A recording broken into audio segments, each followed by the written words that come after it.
Salut à tous et bienvenue dans Top Sport. Je vous emmène en Alsace-Bossus. Cette semaine, on va parler de football. Nous sommes à Sarre-Union qui recevait Mulhouse. Sarre-Union, Mulhouse, deux clubs que tout oppose. Ce sont les deux clubs alsaciens du CFA. Le CFA, c'est le 4e échelon du football national, juste en dessous du national, donc, et de Colmar. Sarre-Union, c'est le promu, le petit poussé de ce championnat. Mulhouse, c'est évidemment un vieux routier de ce championnat de CFA qui court après son passé.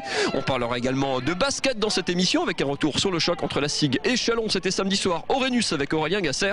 On va parler de la saison donc des deux équipes alsaciennes en CFA et on commence tout de suite par le résumé de cette rencontre. Au coup d'envoi, les deux équipes sont au coude à coude au classement, à égalité parfaite à la 10e place, avec le même nombre de points et le même bilan, 5 victoires, 3 nuls et 6 défaites. Le match commence petit bras, jusqu'à ce que Lassène Belkati réveille tout le monde avec ce joli solo côté gauche. La réaction des Haut-Rhinois est immédiate et Dorian Diring signe la première frappe cadrée de la rencontre, sans grand danger pour les locaux. Le rythme s'accélère tranquillement et sur corner, c'est le FCM qui est prêt d'ouvrir la marque. Balogun est seul à sauter mais place sa tête au-dessus. Dans la foulée, Sarre-Union se crée sa meilleure occasion avec cette frappe de Belkati déviée en corner par le portier mulhousien. La suivante sera la bonne. À la 35e, le capitaine Philippe Klein offre un caviar à la limite du hors-jeu à Vianney Sherman. Contrôle, frappe, l'enchaînement est parfait. 1-0 pour Sarre-Union. À 3 minutes de la pause, le FCM n'est pas loin d'égaliser, mais la frappe enroulée de Grégory Pastel n'attrape pas le cadre. Au retour des vestiaires, Mulhouse accélère et Sarre-Union va subir. Si cette tête de Fortuna oblige Baloul à claquer ce ballon, les Rouges vont finir par trouver la faille. Sur ce beau mouvement côté droit, le centre de Ketcha trouve Pastel qui marque de près et égalise pour le FCM. Sarre-Union a la tête sous l'eau et Mulhouse est sans pitié, mais Balogun est trop court sur ce nouveau centre de Ketcha. Les Bleus sont fébriles à l'image de ce nouveau ballon perdu devant la surface et dont hérite le même Balogun qui trouve cette fois-ci Baloul à la parade. 2 minutes plus tard, c'est finalement sur coup franc que Mulhouse concrétise sa domination grâce au pied gauche de son capitaine, Loïc Fortuna, 2-1 pour le FCM.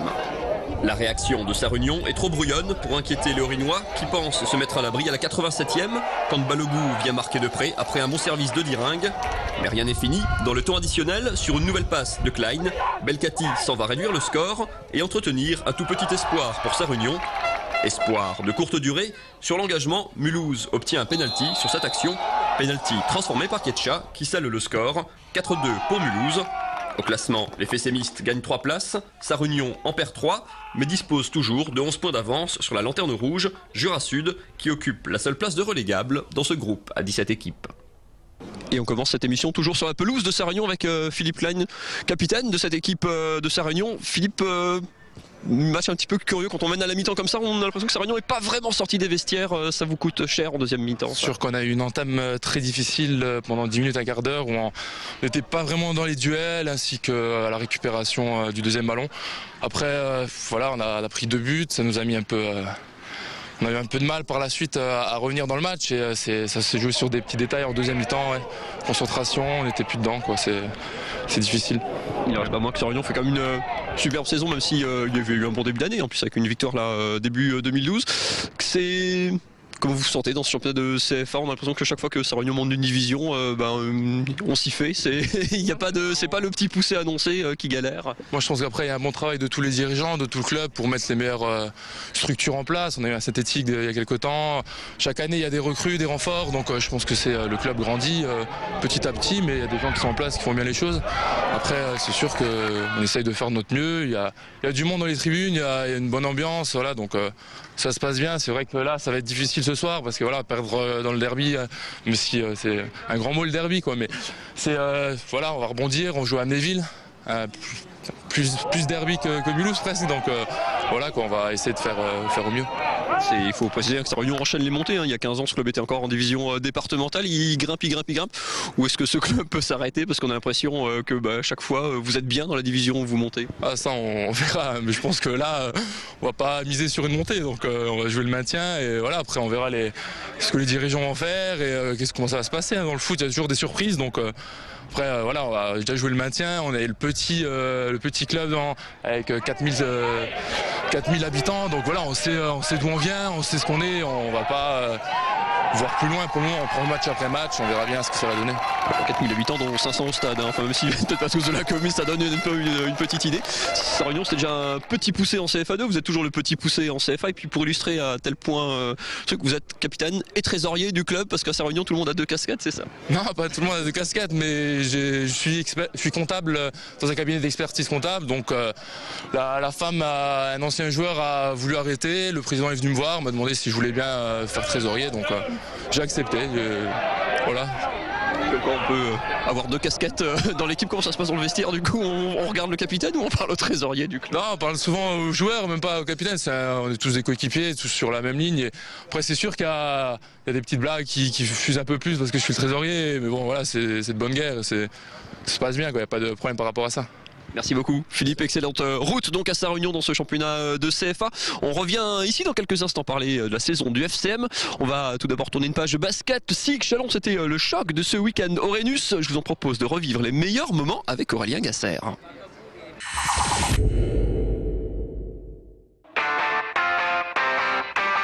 premier dunk d'Alexis Aginsa sur ce service de Ricardo Gir.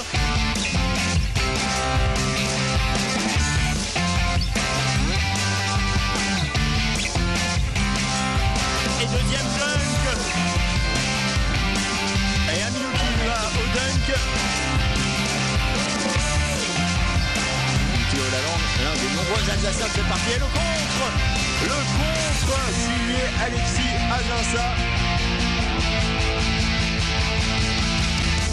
Ricardo Gir à 3 points. Ouais, c'est devant.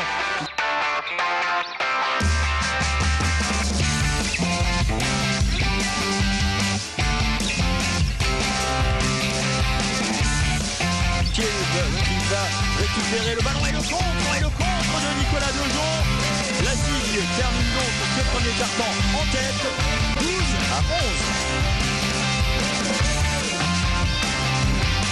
Kabembaye qui revient comme une flèche en défense et le contre de Ricardo Gir. À la dernière va dunker. Chikambu toujours. Un tir à 3 points. Et là encore, bonne défense d'Abdouambaye, mais ce panier Ave Maria rentre 31 à 26 en faveur de Chalon.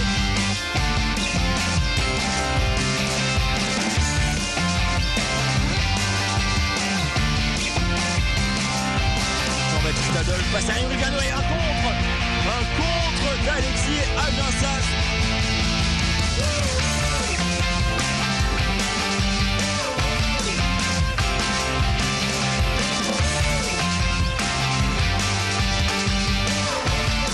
Anderson, ouais, le layback, joli.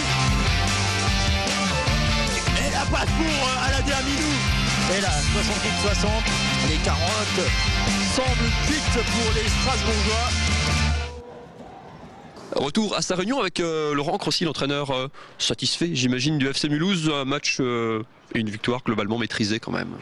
Oui, maîtrisé surtout sur la seconde période. En première mi-temps, même si nous avons été disciplinés, à mon sens un peu trop, parce que le fait que mes attaquants aient gardé simplement leur couloir, c'est vrai qu'il y a eu plus de mobilité en seconde période, on a contrarié l'adversaire, et puis en plus on a été efficace, c'est vrai que c'est 4 bons points.